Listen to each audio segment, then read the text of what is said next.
cover, running in all directions. Police later recovered 10 shell casings at the scene, 9 from a .40 caliber firearm and 1 from a 9mm firearm. Takeoff was unfortunately caught in the crossfire. He was hit twice, once in the back and once in the head. Both bullets later recovered from his body were medium caliber. 2 other people got murdered. "We believe Cameron Joshua has been appropriately charged in this case," said prosecutor Matt Gilliam. While Joshua's arrest brought some progress, it still didn't answer the biggest question: who pulled the trigger? After weeks of forensic analysis and video review, Takeoff. And man, when I first heard this song, I gotta say, like, this one hit different. You could definitely feel every ounce of pain in his voice. But if there's anyone... Yo, what's going on YouTube? What's going on? We're back with another banger. Yes, sir. Now, today's video, we got Takeoff's Death, the Untold Story. So if you're new here, don't forget that big red subscribe button and that like button. We're on the road to 400 subscribers, and we're trying to hit it at the end of April. Gang, at the time of this recording, we're at 307 subscribers. You guys are going absolutely fucking insane. Like, nigga, y'all are going insane, bro. At this pace we're going on, bro, if y'all keep going this strong, bro, we'll hit a thousand subscribers in fucking no time. You feel me? So I just want to say, off the bottom of my heart, for real, thank y'all, bro, because y'all are really showing the nigga, like, I can really do this shit if I really stick to it and put my mind to it. I can really make this shit happen. You feel me? So I just want to say thank y'all. I'm stuttering and shit. You feel me? Thank y'all. You know, I don't want to ramble too much because this video is already going to be a lot. But yes, man, today's video we got Takeoff's Death, the Untold Story. Y'all know when Takeoff died, bro, it was a lot going on. Like, how the fuck Takeoff died? Like, you know, Takeoff really ain't no beef. He ain't dissing. You feel me? At least is what I portrayed from Takeoff. You feel me? So we're about to get into the whole untold story of what truly happened to Takeoff. So if you're new here, hit that big red subscribe button, join that family, go ahead and get the za or anything you need to go ahead and get comfortable and watch this whole video. That being said, let's dive in. Let's get it. Now, Takeoff's murder was one of the most shocking moments in hip-hop in the last few years. A night that was supposed to be a casual hangout in Houston turned into a tragedy that nobody saw coming. When the news broke, headlines told the same story: Takeoff killed over a dice game gone wrong. But that's not the full story. There are still a lot of misconceptions about what actually happened that night. So in this video, we're going to break down the real story behind Takeoff's murder, how things escalated that night, and the case developments that left more questions than answers. Now, Takeoff wasn't just another rapper. He was 1/3 of Migos, the group that took Atlanta's trap sound and pushed it into the mainstream. And Migos wasn't just a rap group. It was a movement and a family, which consisted of Quavo, Offset, and last but not least, Kershnick Ball, professionally known as Takeoff. Now, Quavo was Takeoff's uncle. However, the three of them grew up together in Gwinnett County, Georgia, just outside of Atlanta. Quavo and Takeoff were raised in the same house, while Offset joined their circle in the 6th grade. Eventually, Quavo and Takeoff introduced Offset to rap, and from there, Migos was born. Migos didn't just make hits, they changed the entire sound of modern hip-hop. Their triplet flow, first popularized in songs like Versace and Hannah Montana, became one of the most imitated styles in this generation of rap. Man, those of y'all that know Hannah Montana and Versace, bro, those were the days. When these niggas, when Migos first came around, bro, back in high school, elementary school, listening to this shit, bro, nigga, this shit brings me back, bro. Y'all that know this shit, down below in the comments, y'all let me know, bro. Migos, Versace, and Hannah Montana, my nigga, that shit brings me back. The first major breakthrough came in 2013 with Versace. But what really took them to the next level was when Drake hopped on the remix. That moment catapulted them into mainstream success. And from there, they dominated the charts, dropping hit after hit. Fight Night, T-shirt, Bad and Bougie, Motorsport, you Bad name and Bougie, it. Motorsport. Beyond just music, Migos influenced fashion and hip-hop. They and went of course, crazy. The way rappers structure their flows. They were pioneers, and Takeoff played a huge role in that success. But by 2022, things weren't the same for the group. The group had stopped moving as a unit, and there were rumors that Offset and Quavo had fallen out, with speculation that it had something to do with Offset allegedly sleeping with Quavo's ex, Cardi B. Quavo seemed to Oh, Sweetie, my bad. There was also, they're probably going to get more into this, but there was also some beef and drama going around about, fucking, I want to say Quavo and Offset about Cardi B. You feel me? I don't know if they're going to get into this, about that, if it even, you know, if it even goes on with this story, but I'm just saying, you know, that was also a part of the Migos beef. referenced this in his song Messy, rapping, "BITCH F my dog behind my back, but I ain't stressing." None of them ever confirmed the rumors publicly, but one thing was clear. Migos weren't clearly together anymore. You can't just act like and just continue like, and I think people be trying to make it like it's not about it's like Alexis, like we can't continue our group without the main man. Then in November 2022, everything changed forever. A night that started as a private gathering had sadly now turned into national tragedy. At approximately 2:30 this morning, our officers were dispatched out here to a shooting that had just occurred. Upon arrival, they located multiple shell casings on the 3rd level of the building at the 810 Bowling and Billiards. I guess it's a bowling and pool hall. We were informed that there was a private party being held at the event last night that ended at approximately 1 a.m., but the party carried over till about 2 a.m. till they were cleared out. That's when the shooting occurred, where it left one male deceased on scene and 2 others that were transported to area hospitals nearby. On November 1st, 2022, Takeoff and Quavo were in Houston, Texas, attending a private gathering at 810 Billiards and Bowling, an upscale venue in downtown Houston. The event was hosted by Jay Prince Jr., the son of Rap-A-Lot Records founder Jay Prince, a powerful figure in the rap industry, known for his deep ties to Houston's hip-hop scene. The guest list everybody was knows Jay exclusive, Prince, with around 40 to 50 attendees, including local music industry figures, promoters, and close affiliates of Jay Prince Jr. Security was basically present, everybody but was there. This wasn't a club event. This was a private invitation-only affair. The official event wrapped up around 1 a.m., but just like most private functions, many guests, including Takeoff and Quavo, stuck around for an hour. Conversations continued, they stayed. Drinks were poured, and y'all ever at a party, y'all know, bruh. We are at a private party, kickback, or whatever the fuck y'all want to name it these days. You feel me? When it's over, all the random people, all the people that really you don't know like that, it's time for y'all to go. You feel me? But all the homies, all the I'm locked in with, you feel me? Oh no, y'all can chill, y'all can stay a little bit, we can drink for an extra hour or whatever, chill. You feel me? What y'all normally everybody do. You feel me? Chilling with the homies a little extra hour or whatever.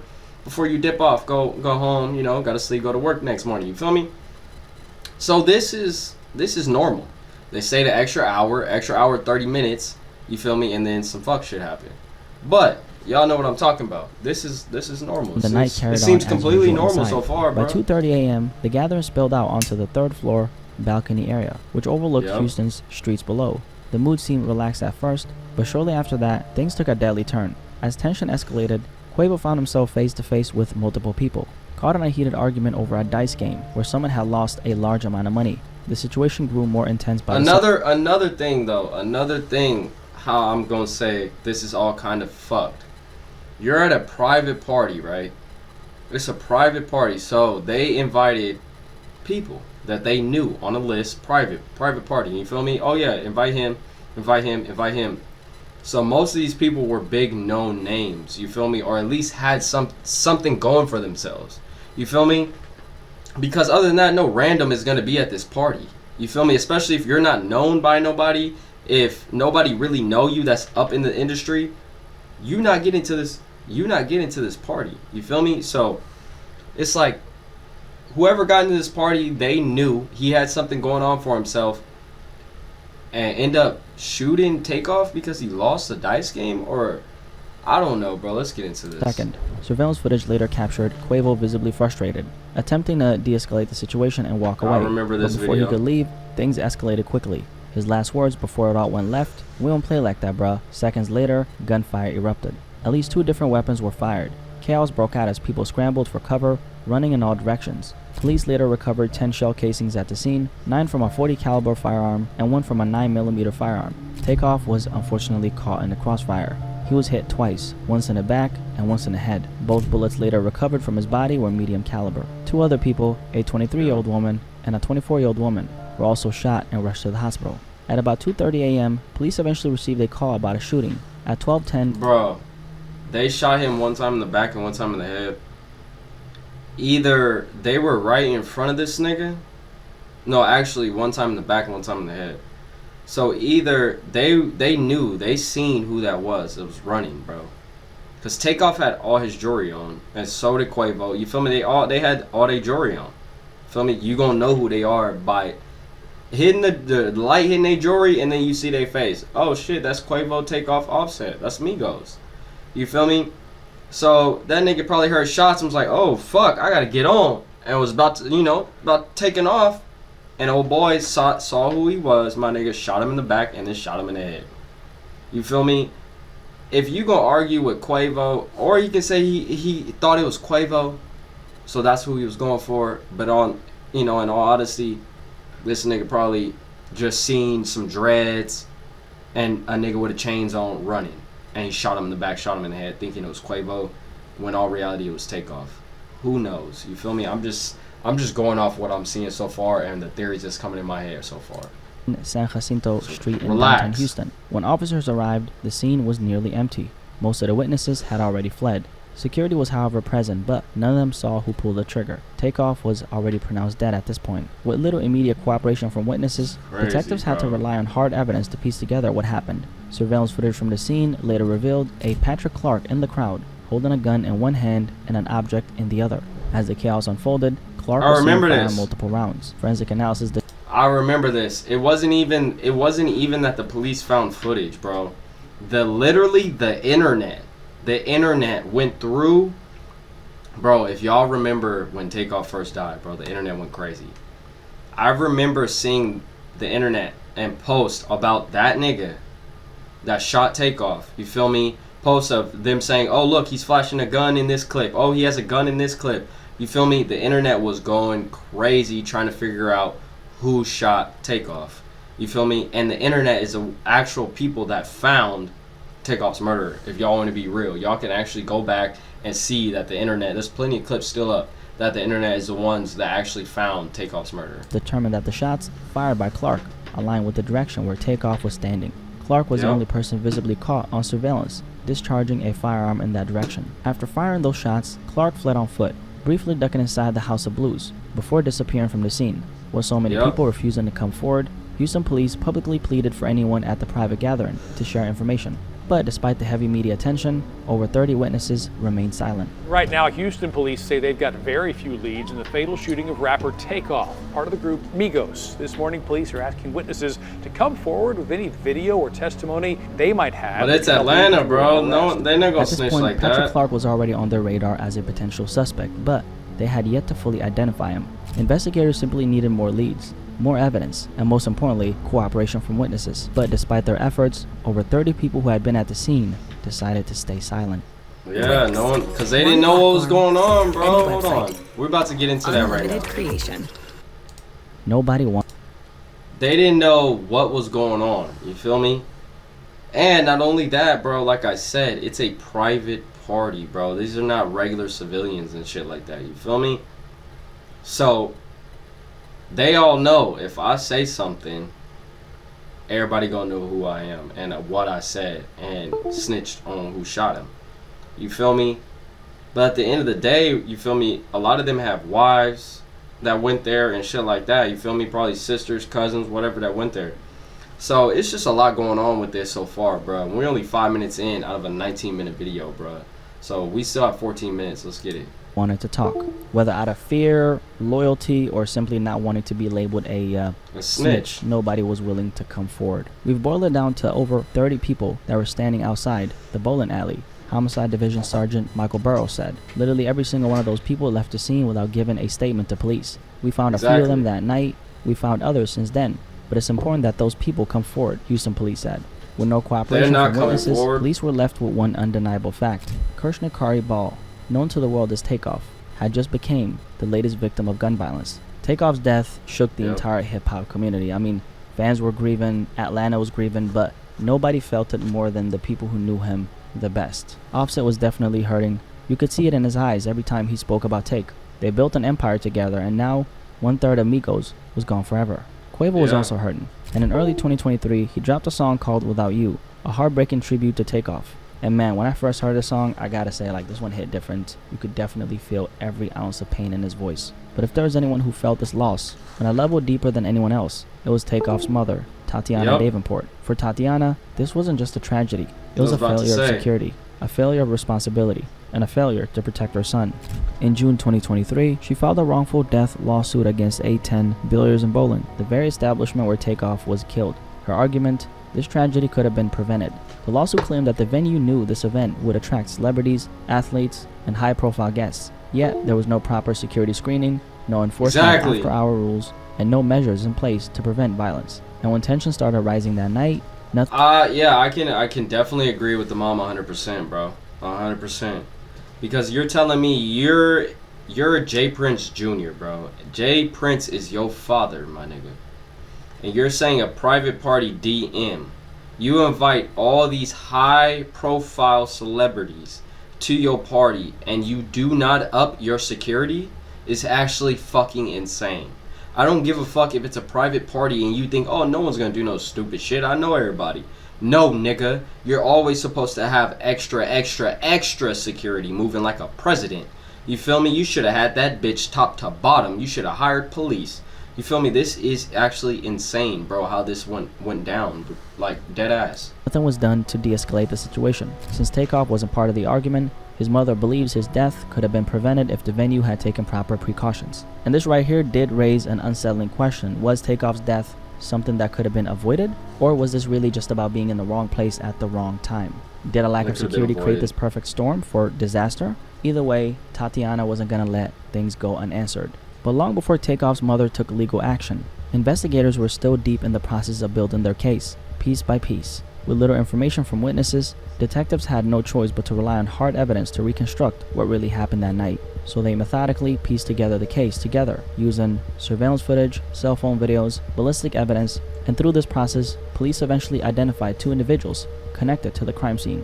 Cameron Joshua, 22 years old, was the first suspect arrested. However, he was only charged with weapons charges, not murder. We believe Cameron Joshua has been appropriately charged in this case, said prosecutor Matt Gilliam. While Joshua's arrest brought some progress, it still didn't answer the biggest question: who pulled the trigger? After weeks of forensic analysis and video review, authorities identified Patrick Clark as the primary suspect. Through that, we were able to deduce that Patrick Clark is the lethal shooter in the case. That's why he's charged with murder, the Houston Police Department said. Using ballistic reports, surveillance footage, and forensic evidence, police built their case against Clark. The trajectory of his gunfire aligned with Takeoff's wounds. Investigators later discovered Clark had left behind a wine bottle at the House of Blues. His fingers on it directly linked him to the crime scene. Dumbass. With this evidence, police secured an arrest warrant. And on December 2nd, 2022, exactly 31 days after Takeoff's death, Patrick Xavier Clark, 33 years old at the time, was taken into custody and charged with first-degree murder. Now, one of the biggest misconceptions surrounding Takeoff's... So he's probably gonna say what I'm about to say, but you're telling me you killed this nigga because you lost a dice game? You niggas are so fucking pathetic. Like, sometimes, bro, I really realize, like, and think to my head, bro, like, why certain people are allowed to have children. You feel me? Sometimes it's not on the parents, and you feel me, and, you know, their circumstances. Sometimes you can have the best childhood in the world, and your kid can still become a crash out. You feel me? But my nigga, how the fuck did this dumbass get all the way up there with Takeoff and the Migos, plus stay an extra hour and 30 minutes after the party was done? How the fuck was he able to get through and stay that long around everybody? My nigga, like I said, he is connected to somebody in that party, bro. Tragic death was that he was somehow involved in what happened that night, but he wasn't. There was a lucrative dice game that went on at the event. There was an argument that happened afterward, outside the bowling alley, which led to the shooting. I can tell you that Takeoff was not involved in playing the dice game. He was not involved in the argument that happened outside. He was not armed. Now, Takeoff was only at the spot because Quavo was there. I mean, he wasn't gambling, and, you know, he wasn't really caught up in anything. He was only there because they always moved together. Wherever Quavo was, Takeoff was right there beside him. And that's what makes this story so tragic. Takeoff was always described as quiet, introverted, and focused. That's what I'm saying. Quiet, introverted, and focused. Like, he just... Like, Takeoff kind of reminds me a lot of myself, bro. Just like quiet, introverted, bro, and just, you know, chilling. You feel me? If you talk to me, I'll talk to you, but I'm not just about to walk up and talk to you. Not about to happen. You feel me? I'll keep it pushing. But it's just crazy how, like, this nigga wasn't even playing dice. He wasn't arguing. That nigga was just chilling. Just chilling next, you know, boom. You feel me? My family right here. I'm chilling. And this nigga died, bro. Just being there, bro, because of Quavo was arguing with some dumbass crash out nigga that got his feelings hurt to went and pulled out a gun and started shooting. Like a dumbass, bro. You niggas are stupid, bro. Focused on the music, while Offset and Quavo embraced more of the lifestyle that came with the fame. Takeoff was different. He wasn't loud, he wasn't flashy, and he wasn't looking for any trouble. But that night, they weren't just anywhere. They were out in Houston after hours, in an environment that can get gritty. A group of men, many of them drinking, all these random ass people there playing a dice game, standing outside a venue in the middle of the night. It was a recipe for disaster, and the worst part, Takeoff had nothing to do with this. And honestly, this is exactly why I keep my black ass inside. I mean, you could literally be minding your business, not bothering anyone, and still end up in the wrong place at the wrong time. Some situations just ain't really worth being around, honestly. Thank you, bro. Thank you. Now, y'all don't just hear from me, bro. Y'all heard it from another black man himself. You feel me? Bro, stay yo ass inside the fucking house. You pay all this rent. You go to work to pay all these goddamn bills. Stay in the comfortability of your own home. My nigga, sometimes it is not worth going to that party. It's not worth going to see that hoe. You feel me? It's not worth going to see that nigga. It is not worth it. My nigga, you're trying to go to a party to get some hoes that end up getting shot up and then you die. Because you're trying to fuck. Was it really worth it? You didn't even get no ass. You feel me? My nigga. Sister, you going to that party for some niggas. You end up talking to the wrong nigga that gets jealous. Some other nigga goes outside, gets they strap and shoot up that party, and you end up dying for it. Please stop. You feel me? Like, that's why I don't go to parties. And if I do go to a kickback, it is my homies, and it's only my homies and our girls. You feel me? That is our kickback.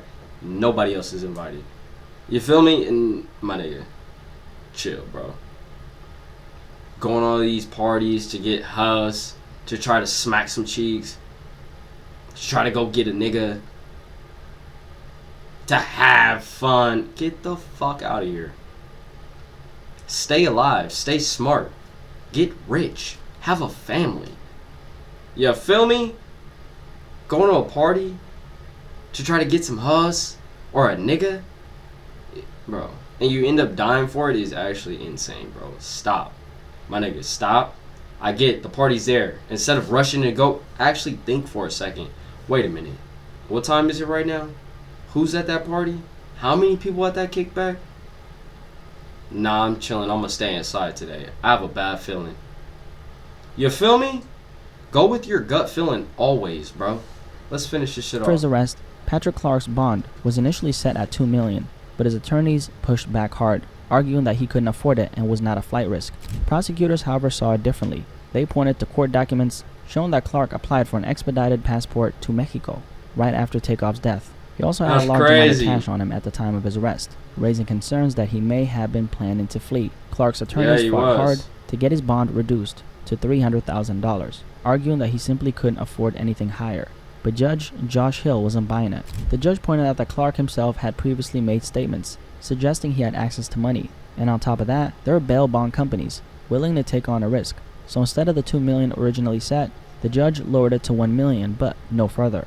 For Clark's defense team, it was a partial win, but the reality was he still couldn't afford to walk free, at least not yet. Then, unexpectedly, Clark posted bond a little over a month after he got arrested for Takeoff's murder. And this is where things got a little suspicious. They ended up finding out that there was a private investigator who was working for Takeoff's accused killer's attorney, and he was listed in the bond paperwork as the facilitator of his release. But this private investigator was apparently not even actually behind Patrick Clark getting released. So the question is, where did the money come from? Clark's attorney later stated that a family friend and a concerned citizen had helped secure his release, but beyond that, the true source of the funds still remain unclear. Now, even with his release, Patrick Clark wasn't free to move as he pleased. He was placed under house arrest, required to wear a GPS ankle monitor, and barred from contacting witnesses, victims, or their families. Yet, one major question still remained. Was Patrick Clark truly the only one responsible? Now, Clark was the man police charged with Takeoff's murder. He was identified through forensic evidence, surveillance footage, and ballistics. However, the case was far from over. And this is where we get to a plot twist in this case, okay? A major plot twist that a lot of platforms still haven't really covered. So if you made it this far, make sure you drop a like on this video, okay? I appreciate you.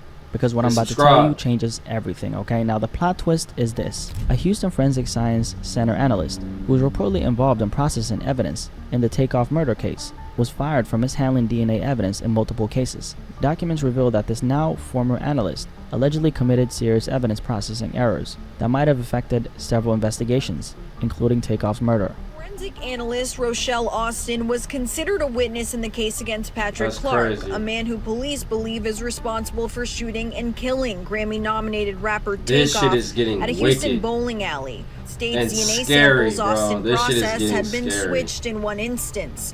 In another, court documents say she skipped a step and processed the wrong sample. These are cases unrelated to Clark, but according to criminal defense attorney Murray Newman, the Brady notice is an indicator to the defense that there is something that may contradict their client's guilt.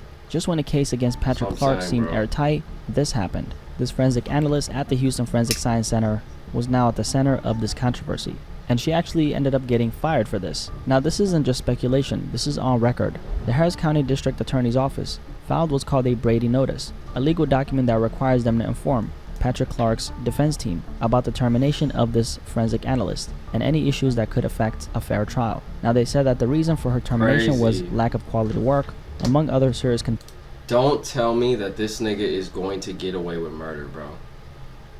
Do not tell me this nigga is about to get away with murder, bro.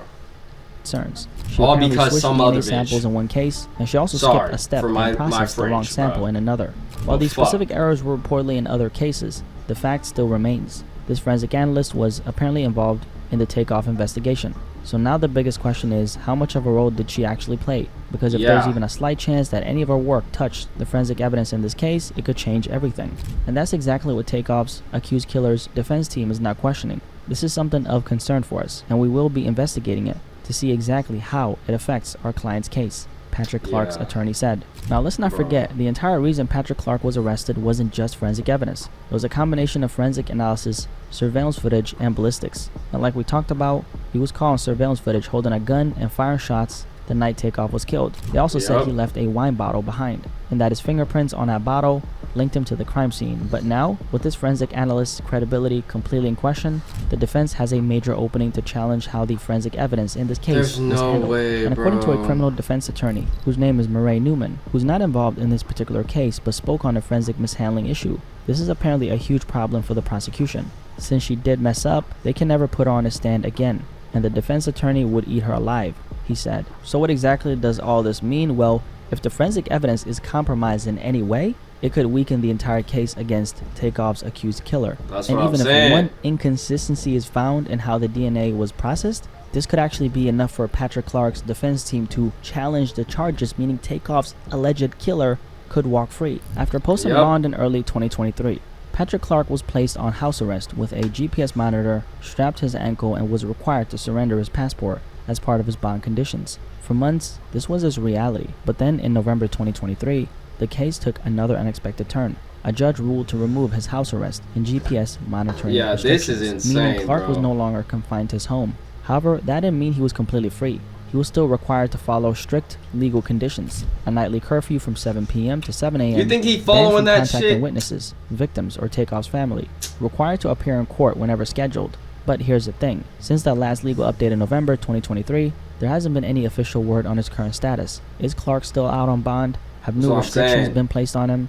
Or has something changed behind the scenes? Right now, we don't have the answers, but one thing we do know, his case is far from over. Just a few days ago in February 2025, Patrick Clark was scheduled to appear in court, but once again, the trial has stalled. And this time, the holdup isn't from witness silence or legal delays. It's because of the forensic controversy that has cast doubt over the evidence. As it stands, Patrick Clark is still facing murder charges. But with this forensic scandal shaking up the case, the biggest question now is, what happens next? Now, his defense could definitely challenge the forensic evidence, forcing the court to re-examine how solid the case really is. I mean, it's crazy to say that even if one little inconsistency is found in how the DNA was processed, it could literally be enough to argue that this entire forensic process was compromised. And if that argument holds up, well, I'm sure we all know what it means. It could change everything.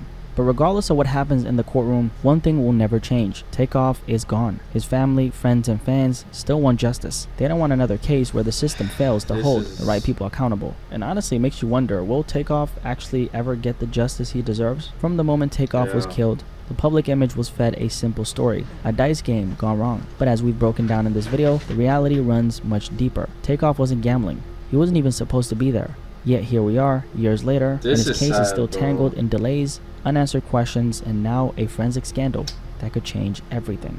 The official story might have told you that this was a tragic but straightforward case, but the truth is that Takeoff's case is filled with gaps. Gaps in the investigation, gaps in witness cooperation, and now gaps in the forensic evidence that was supposed to be rock solid. Takeoff's death was nothing short of tragic. Imagine stepping out for a casual night with your uncle, Quavo, someone who's been by your side your entire life, only to lose your life over an argument you had nothing to do with. For those who don't know, Quavo... Yeah, bro. This is fucking wicked. I am not even gonna lie to y'all, bro. This shit is wicked. You're gonna tell me, still to this day, we don't know what's happening or what happened to Takeoff. Not only that, you're telling me that this girl fucked up with tampering evidence in multiple cases, including Takeoff's case, and might get Takeoff's killer completely free. And he might be free to this day because there's no more evidence on him or around his case right now. If there is, bro, let me know down below in the comments. Hit that subscribe button if you made it this far. But Takeoff's story is actually insane, bro. I just wish he was never there at that time. Y'all let me know down below in the comments how y'all feeling about this. Hit that subscribe button. I'll catch y'all tomorrow at 3 p.m. We go.